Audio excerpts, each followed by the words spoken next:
Joining me live now is opposition leader Anthony Albanese, a point that no doubt you wanted to make, that it was a broken promise, but you could assist with that. It can be retrospective. Well, we can't go in a TARDIS, Laura, and the fact is that Scott Morrison promised very clearly that this would all be legislated by July 1.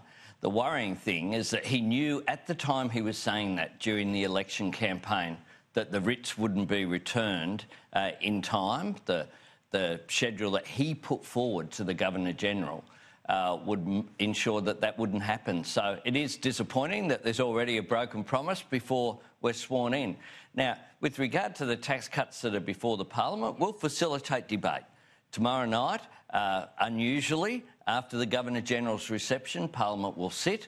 We'll facilitate that because what we understand is that the economy is softening. We have low consumer demand. There's even the potential for another interest rate cut tomorrow. That will be the Reserve Bank really pressing the alarm button to have 2 interest rate decreases 2 months in a row. So we do need stimulus. That's why we're saying pass stage 1, bring forward stage 2, those important tax changes. What that will mean is that every Australian worker would get a tax cut this year.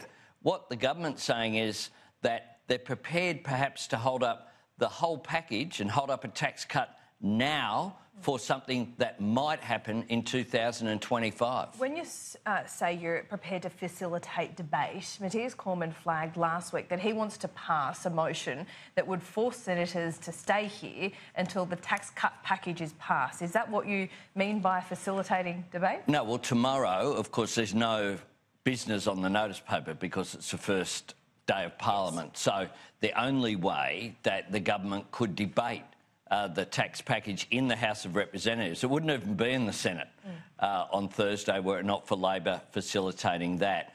We want the government to have a bit of common sense. They won the election, but there's this arrogance about them thinking that they can do whatever they want. Well, they can't. But aren't you arrogantly saying that from opposition you can change what was just taken to an election 6 weeks ago? Well, what we're saying is that the economic circumstances have changed even since May 18. You've had an interest rate cut.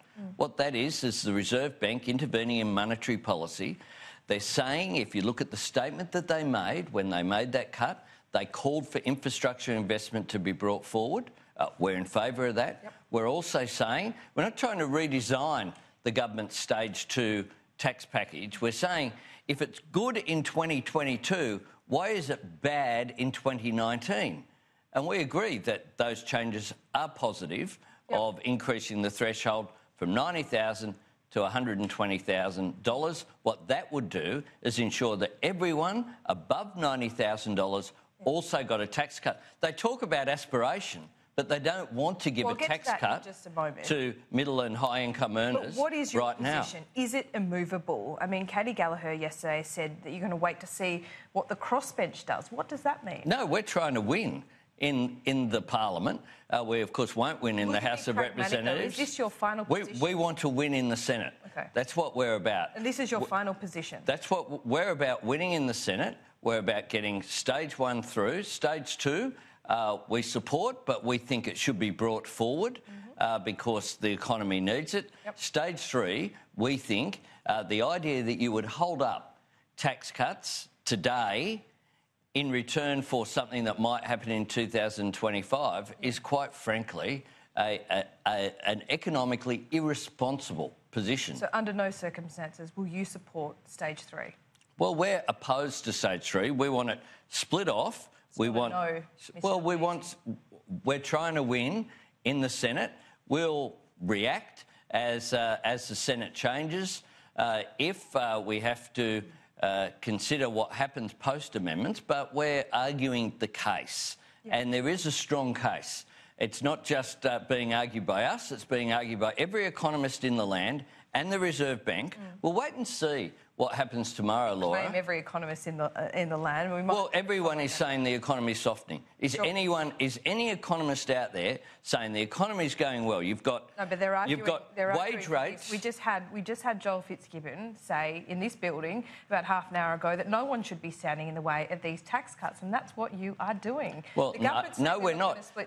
The government is potentially. It'll be on the government's head if they say they want to hold up tax cuts today in return for tax cuts of potentially in 2025, then quite frankly, that would be an absurd position. Of you, though, trying to, run government from opposition just like you did with the Medicaid bill? No, this is an example of us being economically responsible.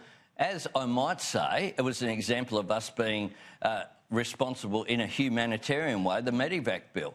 We don't resolve from that, Laura. Remember what was going to happen. There was going to be a crisis. The whole system was going to collapse. None of it happened.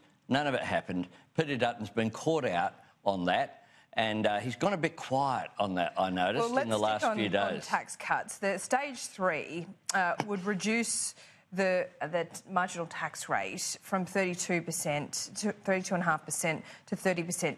That would apply to everyone earning $45,000 up to $200,000. Exactly. So those above $200,000 would still be paying 45 cents in the dollar, and that doesn't even include the Medicare levy. What are you saying to those aspirational voters who you just admitted last week were not classified as the top end of town? They deserve nothing? No, what I'm saying is that the government needs to come clean about what cuts will be necessary. If you take that much money out of revenue, what is the consequences for expenditure? The government's sort of pretending... Sure, but you can see how, Mr Albanese, after an election loss last week, you changed your language and that was welcomed by so many. You say, no, 200,000 isn't the top end of town, but that's where you're drawing the line. Let's be very clear here, Laura. Under our proposal to bring forward stage 2, every worker, including those above $200,000, would receive a tax cut. This year, $1,350. That's our position. Tax cut for every worker right now, regardless of what income bracket they're in, as opposed to the government that has the lower middle income tax offset, that's stage 1, but has nothing for those above $90,000. We think that if it's a good idea in 2022, it's a good idea in 2019-2020, the current financial year. OK. Last week you ruled out any kind of spider tattoo. I could ask you, do you have a butterfly? I said last week that you'll never find out. OK, no tattoos. No spider, no butterfly. We'll keep on going. Anthony Albanese, thanks so much for your time. No worries.